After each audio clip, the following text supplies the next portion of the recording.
Bonjour les amis, nouvelle vidéo aujourd'hui pour parler d'Idriss Abarkan qui recevait Sylvain Ferrara par rapport à ce qui s'est passé au Venezuela. Ça a choqué le monde et ça a choqué aussi Idriss Abarkan. Mais juste avant de les écouter, n'oubliez pas comme d'habitude de vous abonner, le pouce, le commentaire, le partage, le boost. Vous le savez, la chaîne principale est totalement censurée donc j'ai besoin plus que jamais de votre soutien et je vous en remercie d'avance et je remercie aussi tous les donateurs sur Tipeee. Ça m'aide énormément pour continuer le combat. Donc merci à vous. Allez, on les écoute et on en parle juste après. Ne s'affole pas, le prix du baril n'explose pas. Dès lundi, les choses se seront déjà calmées. C'est vraiment à l'américaine.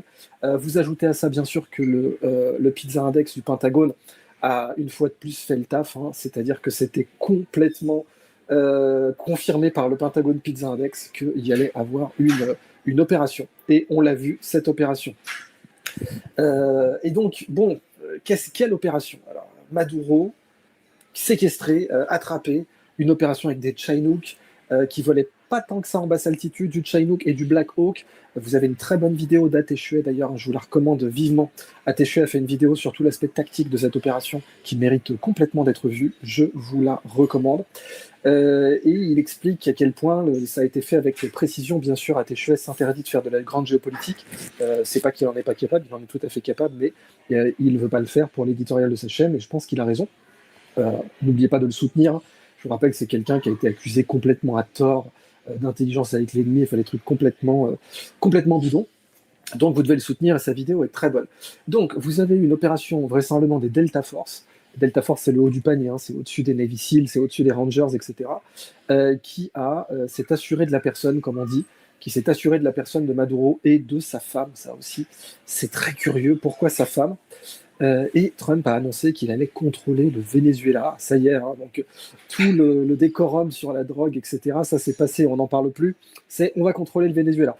Alors, c'est juste après que Maduro ait rencontré une délégation chinoise. Ça, c'est très mauvais quand même sur le plan diplomatique pour les Chinois, hein, parce que c'est vraiment perdre la face. Les Chinois n'aiment pas ça du tout. S'il y a bien un truc gravissime dans la vie en Chine, c'est de perdre la face. Et bien là, c'est pas du tout bon pour la diplomatie chinoise. Ateshue explique très bien qu'une des raisons sans doute pour lesquelles les Américains ont décidé d'intervenir juste après cette rencontre, eh bien c'était que là on savait exactement où serait Maduro. Et donc ça donnait un renseignement impeccable parce que les opérations spéciales, c'est le renseignement qui est le plus important. Et là on avait un renseignement très précis sur l'endroit où était Maduro. Donc évidemment, c'est quelque chose à prendre en compte. Maintenant, il se trouve que Sylvain Ferreira et notre confrère Alexis Cossette-Prudel, que je salue et qu'on a reçu sur la chaîne, et votre serviteur, sommes relativement d'accord sur le fait qu'il y a certainement eu du backroom deal, c'est-à-dire il y a un aspect minimum chorégraphié. Je ne vous dis pas que c'est du 100%, mais il y a eu des choses qui ont été faites en amont de cette opération, côté vénézuélien, et pas seulement que des trahisons, côté russe aussi certainement. Il y a eu des deals qui ont été faits, parce que c'est vraiment trop facile. En 3 heures, débarquer à Caracas, une des villes les plus peuplées d'Amérique du Sud, choper un chef d'État, le mettre comme ça dans un avion, le ramener aux États-Unis, sans armes ni violence, j'ai envie de dire, on ne sait même pas combien de victimes a fait cette opération, mais en tout cas très très peu. Déjà sur X, les gens rigolent, glosent en disant regardez les VDV, donc les descentes Niki et les parachutistes russes, c'est comme ça qu'on fait une vraie opération spéciale. Bon, évidemment, les Russes n'avaient pas le même renseignement, et puis la détermination de la CIA à protéger Zelensky et aussi de l'Union européenne à protéger Zelensky n'était pas la même. Et là, ça s'est passé comme une lettre à la poste. Donc, c'est le premier sujet qu'on doit aborder ce soir avec Sylvain Ferreira. Voilà, pardon de cette longue introduction. Sylvain, bonsoir et merci d'avoir été dispo au débeauté comme ça. Bonsoir à tous, bonsoir Idriss et merci d'avoir accepté ma proposition de participer à cette émission avec toi. Moi, la première chose ce matin à laquelle j'ai pensé en voyant le résultat immédiat, à savoir la capture de Maduro, c'était de penser à ma jeunesse, encore une fois, en décembre 1989, hein, pas loin de la même date, le 20 décembre, avec l'opération Just Cause pour s'emparer de Noriega au Panama. Alors là, les moyens américains avaient été beaucoup plus importants, les combats avaient été beaucoup plus importants, ça avait duré presque un mois avant que Noriega soit contraint de se rendre. À l'époque, il s'était planqué pendant un temps à l'annonciature apostolique de Panama City, rappelons-le. Euh, n'a pas pu faire, ce que n'a pas pu faire Maduro. Ouais, rappelons ça, en effet, l'annonciature, hein, pour les gens qui nous suivent, c'est l'ambassade du Saint-Siège. Et donc, en effet, Noriega s'était planqué dans l'ambassade du Saint-Siège, c'est Hollywood. Voilà. Alors là, il n'y a pas eu un mois de combat. On se demande s'il y a eu des combats. Alors, semble-t-il, il y en a eu puisque le secrétaire d'État à la guerre et le chef d'état-major le John Chief of Staff américain ont dit qu'il y avait au moins un blessé parmi les pilotes d'hélicoptères. Votre flux de travail est important pour nous. Veuillez patienter indéfiniment. Avec la plateforme de travail intuitif de mais par rapport à tout ce qu'on a entendu depuis la fin de l'automne jusqu'à maintenant sur le déploiement de force de part et d'autre, parce que du côté vénézuélien, à chaque fois que les Américains envoyaient de nouveaux navires, de nouveaux équipements, de nouveaux avions, etc., et notamment quand ils ont dépêché le Gerald Ford dans la région, tout le monde a dit de l'autre côté, ils ont des missiles antiaériens russes, des manpads, etc. Et là, cette nuit, on n'a rien vu de tout ça. C'est-à-dire qu'on a juste vu des tirs d'hélicoptères. Il y a eu peut-être vraisemblablement aussi une vague de missiles de croisière qui ont été tirés sur certains sites stratégiques, mais ça reste à déterminer lesquels et donc combien de missiles auraient été tirés. Donald Trump nous précise qu'ils ont coupé la lumière comme ils font d'habitude, avec des moyens dont ils ont le secret. Oui, ça s'appelle, j'imagine, les plateformes Windows qui sont vendues aux différents États avec des backdoors. Donc, on ne va pas le dire parce qu'il faut que les États continuent d'acheter Windows à notre c'est très intéressant ce que tu dis parce que sur X, ce soir, tous les gens ont dit le monde vient de comprendre pourquoi Palantir trade à 400 fois son chiffre d'affaires. C'est la valorisation boursière de Palantir, c'est 400 fois son chiffre d'affaires. Donc, tout le monde disait que c'est évidemment surévalué, puisque je te rappelle que, par exemple, une boulangerie, quand tu la revends en France, c'est 5 à 10 fois le chiffre d'affaires et encore. Là, c'est 400. Et en effet, ils disent voilà, parce qu'en fait, les systèmes de renseignement, backdoors, etc., intégration des données, intégration multiple de plusieurs sources en une seule interface de War Room, on vient de voir ce soir à quoi ça sert. Je te rends la parole. Voilà, donc extinction du système électrique, comme l'a expliqué donc à Téchouette, on a choisi cette nuit, la nuit dernière, parce qu'il y avait ce renseignement sur la présence, la certitude très très élevée de la présence de Maduro dans le palais de Miraflores. Et voilà, alors ça fait d'une pierre deux coups, comme tu l'as dit, puisque de l'autre côté, ça envoie un message aux Chinois, même si on va pouvoir le pondérer en étudiant vraiment point par point ce qu'a expliqué Donald Trump tout à l'heure dans sa conférence de presse. Mais surtout, donc au final, la journée s'écoulant, voyant qu'il n'y avait pas de rapport complémentaire de pertes, de combats, etc., voyant le chef d'état-major de l'armée vénézuélienne et le ministre de l'Intérieur vénézuélien nous dire la situation est sous contrôle, alors on est un peu surpris parce que votre chef d'État vient d'être capturé par les Delta Force avec des types, nous dit-on, donc du FBI, au minimum pour que tout ça rentre dans le cadre légal des États-Unis, c'est-à-dire que pour le faire comparaître devant les juges qui l'ont assigné depuis 2020. Rappelons que le mandat contre Maduro date du premier mandat de Donald Trump et pas depuis qu'il est revenu au pouvoir il y a un an. Ouais, sa tête est mise à prix, plus de 20 millions de dollars, si je me souviens bien. Lui-même, d'ailleurs, avait répondu à Trump en disant qu'il mettait 20 millions de dollars à quiconque ouvrirait le dossier Epstein pour troller Trump. Mais on voit qu'entre-temps, les choses se sont arrondies parce qu'en effet, avoir des ministres qui vous disent tout est sous contrôle, rien que ça pue en effet le deal, le truc, la chorégraphie. Alors, on rappelle que, et on va en parler avec toi, l'année dernière, Trump nous avait déjà donné un exemple de chorégraphie impeccable avec l'Iran, où il avait fait des frappes qui n'avaient fait aucun mort, mais qui, soi-disant, avaient permis de sauver la face en Israël, et puis surtout de dire que le programme nucléaire iranien avait été détruit.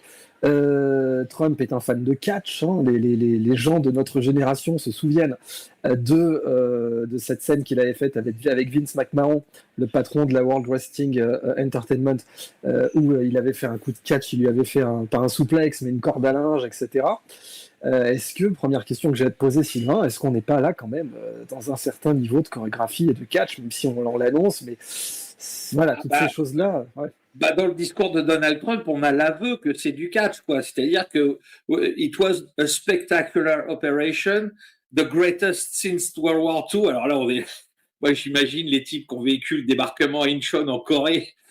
Ah bon, t'es sûr, c'est la plus grande opération depuis la guerre de la Seconde Guerre mondiale. Bon, il est comme d'habitude dans le spectaculaire. Hein.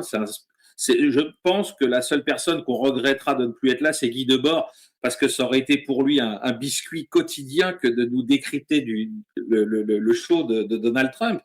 Et donc, voilà, il nous dit ça a été la plus grande opération. Il dit c'est en écho à ce qu'on a fait avec Midnight Hammer. C'était déjà une très grande opération qui avait montré qu'on avait les meilleures forces armées du monde.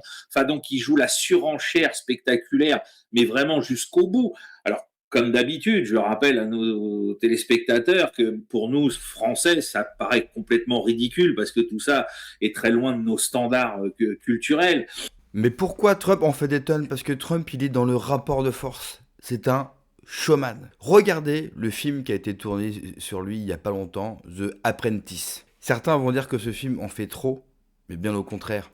Il y a une scène dans le film qui est marquante, où il explique à un ami à lui dans son bureau comment il voit les affaires.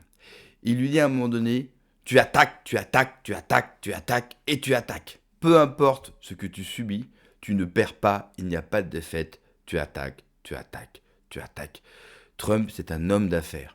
Et tout homme d'affaires connaît le sens du rapport de force, mais pour avoir du rapport de force, il vous faut des arguments, il vous faut des billes, il vous faut des cartes dans votre manche. Et pourquoi en France on ne comprend pas, comme me dit Ferrara? Parce que nous on parle.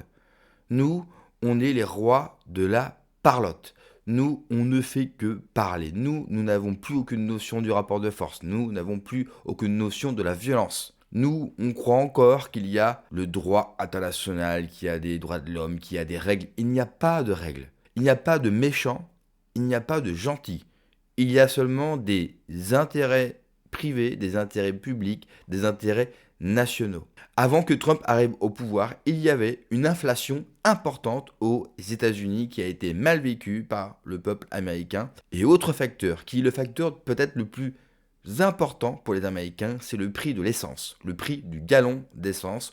Aujourd'hui, le plein, c'est à peu près 70 centimes le litre. Pour nous, ça nous ferait rêver. Pour un Américain, c'est inadmissible et c'est beaucoup trop cher pour un peuple qui a été habitué pendant des années à payer à 20 à 30 centimes le litre.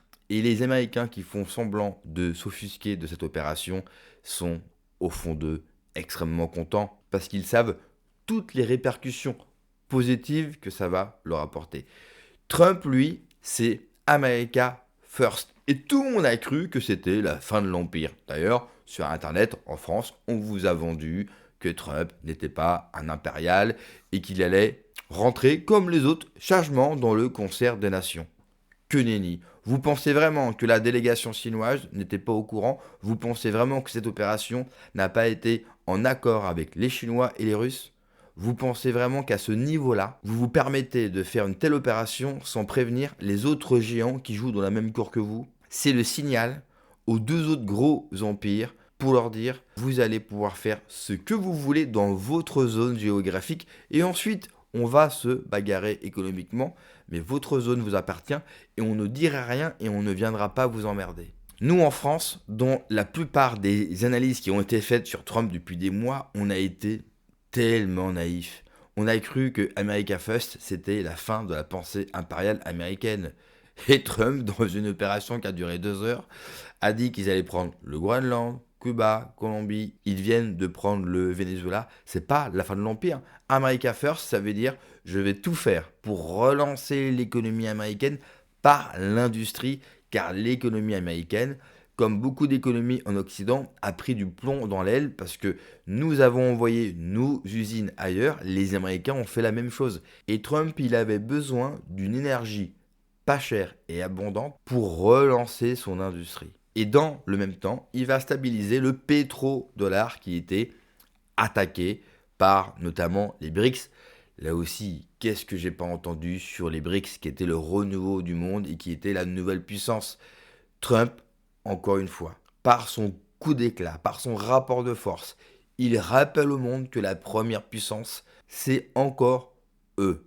Et l'Europe, eh bien c'est très simple, nous, on va être au milieu bien sûr des 3 empires et on va en prendre plein la gueule, on va se faire attaquer, on va se faire bouffer, on n'aura aucun moyen d'y répondre parce que nous avons une classe politique totalement nulle.